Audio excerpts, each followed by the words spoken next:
प्रभारी मंत्री ओम प्रकाश राजभर सुल्तानपुर के पीडब्ल्यूडी गेस्ट हाउस पहुंचे। उन्होंने संभल विवाद पर कहा कि ये सपा, बसपा और कांग्रेस की देन है। उन्होंने कहा कि योगी सरकार के 8 साल में यूपी में कोई दंगा नहीं हुआ है। बिहार में कांग्रेस की यात्रा और अखिलेश यादव पर उन्होंने निशाना साधा और कहा कि जो कांग्रेस को भाजपा की बी टीम कहते थे, आज उन्हीं के साथ मंच साझा कर रहे हैं। उन्होंने साथ ही वोट चोरी के आरोपों पर भी विपक्ष पर निशाना साधा। उन्होंने दावा किया कि पटेल और अंबेडकर को हराने में विपक्ष ने वोट चोरी की थी। रामपुर और वाराणसी चुनाव को ध्यान में रखते हुए उन्होंने इसका उदाहरण भी दिया। सीएए और एनआरसी पर विपक्ष पर झूठ फैलाने का उन्होंने आरोप लगाया। कहा कि एनडीए सरकार बनने का आंदेशा होते ही विपक्ष पहले से आरोप लगाने लगा है। सुल्तानपुर पहुंचे प्रभारी मंत्री ने क्या कुछ कहा, आइए सुनते हैं। विरोध में नहीं बोले हैं, वो सरकार के समर्थन में है। अगर वो बोले ना, आप बताइए, आप लोगों को टीवी पे चलेंगे? नेता लोग कुछ बोल देते हैं, आप लोगों का काम भी हो जाता है और नेता का भी काम हो जाता है। उनका प्रचार हो जाता है, आप लोगों का टीवी चल जाता है और कोई बात तो रहा है। ऑल इज वेल, कहीं कोई गड़बड़ी नहीं है। क्या हम उसकी निंदा करते हैं और राहुल जी के मंच पर देश के प्रधानमंत्री और उनकी माताजी पर जो टिप्पणी की गई है उसकी हम घोर निंदा करते हैं।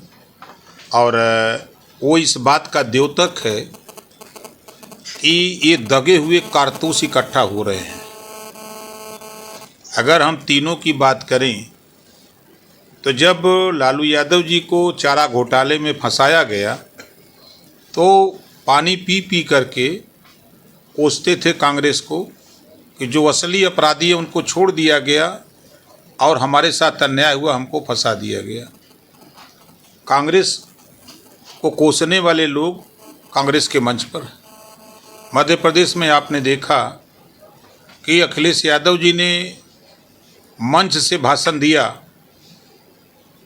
कि कांग्रेस बहुत चालू पार्टी है, इसको वोट मत देना। जब हमको धोखा दिया तो आपको धोखा देते कितनी देर लगेगी। ये अखिलेश जी के बयान मध्य प्रदेश से हैं। जब यूपी के मुस्लिम नेताओं ने उनसे पूछा कि आप वहाँ बीजेपी की सरकार बनाने गए थे, तब उन्होंने कहा कि कांग्रेस भाजपा की बी टीम है। अब तो बी टीम में शामिल होने चले गए बिहार। तो ये तीनों लोग ये दगे हुए कारतूस हैं। अब वोट चोरी का आरोप लगाने वाले लोग, सरदार वल्लभ भाई पटेल जी के साथ चोरी हुई 13 वोट की। 1 वोट वाला प्रधानमंत्री पंडित जवाहरलाल नेहरू को बना दिया गया। और दूसरी चोरी सन 1952 में बाबा साहब डॉक्टर अंबेडकर जी के साथ 78,000 वोट की चोरी कांग्रेस ने किया, चुनाव हरवा दिया।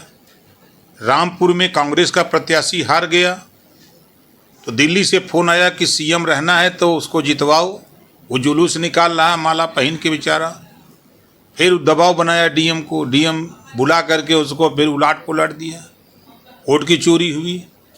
बनारस जहाँ से हम आते हैं, कांग्रेस पार्टी का प्रत्याशी हार गया। जब ये मैसेज गया कि इनके खिलाफ मताधिकार हो गया तो मतपेटी गंगा जी में रात को फेंकवा दिया और चोरी करके वोट जो है इकट्ठा कर दिया। वो तो मछुआरे जब गए मछली मारने तो मछली की जगह वो मतपेटियाँ निकलने लगी।